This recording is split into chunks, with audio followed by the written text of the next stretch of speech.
All crosses lead to Rome. Alright, point number 3. Was it a slave trade or was it a transatlantic war? The story of a massive 300-year slave trading operation that brought 12 million Africans to the Americas, that's North, Central, and South, is a cover story for the European crusade against our black ancestral civilizations. As I just said, the Pope authorized it in 1491, and suddenly they were out there discovering places full of people. Places that weren't lost were being found.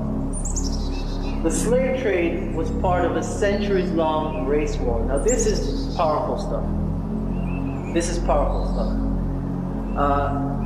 And we're going to let me not get ahead of myself. In this war, Arabs, pale Arabs, who had been in conflict with the black Islamic empires of Africa since 1189, allied themselves with the white Europeans and black Christian converts in 1491 to wage a war that would destroy every black civilization on the planet. Again, a lot of stuff I'm going to touch on. I'm not going to go too deep in it because it's just outside of the scope of this.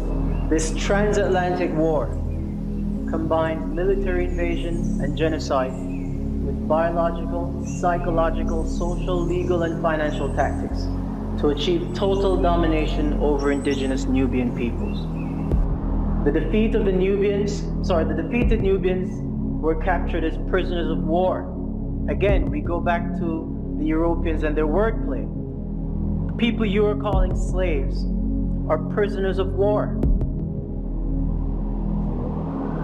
They're prisoners of war. And what you're calling a slave trade was a war. It was a race war.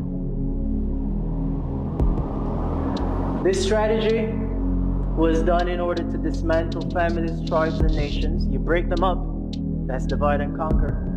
To destroy languages, cultures, and lineages. And to dictate a new name, a new identity, and a new story for our people. In other words, to replace our greatness with weakness. To tell us that we didn't accomplish or build anything. We started out as slaves. So how were we made slaves? It was a process, it was a strategy. First, armed mercenaries invade your island and overpower your warriors. Check. Then they established seaports like Port Antonio and Port Royal and Old Harbor and Kingston and Port Morant and Runaway Bay. These are ports from which to coordinate their massacre of the native populations. Step 3, you then enslave the surviving population. Obviously, if you show up here and let's say he wiped out 1 million Nubians on Jamaica in 1494. What do you think the other million are gonna do? I mean, that's what you call literally putting the fear of God into people. So we walked into slavery, some of us. Some of us fought back, and we know who those people were. Step 4, you then prevent them from teaching one another. We take so many things for granted, but understand that 150 years ago, it was illegal for black people on Jamaica to learn to read and write.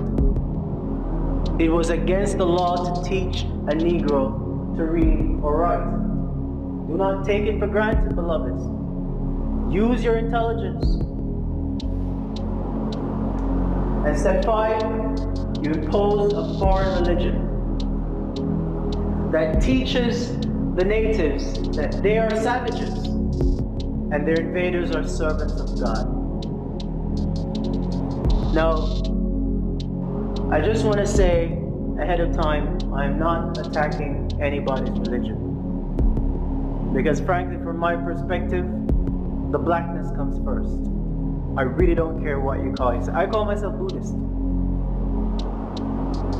I don't care what you call yourself. You can pick any religion. But the blackness comes first. Alright? So when I talk about Christianity, I'm talking about Christianity in the context of history. I'm not attacking a religion. I'm not attacking Christians. From here on, it's going to get wrong. But religion is a weapon of conquest. Religion is a weapon of conquest. As I said, it is not possible for 10% to enslave the 90% without messing with them psychologically. It's just not possible. Alright?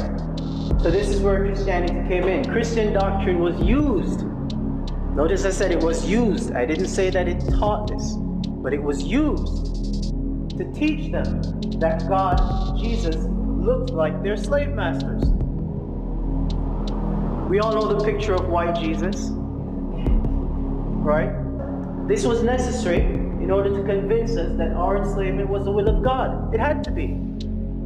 Because they came with the power of God. They had weapons that we hadn't seen before.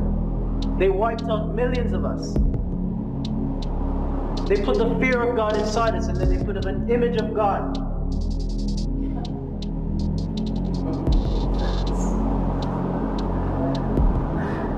And we feared that image, because every time we saw him,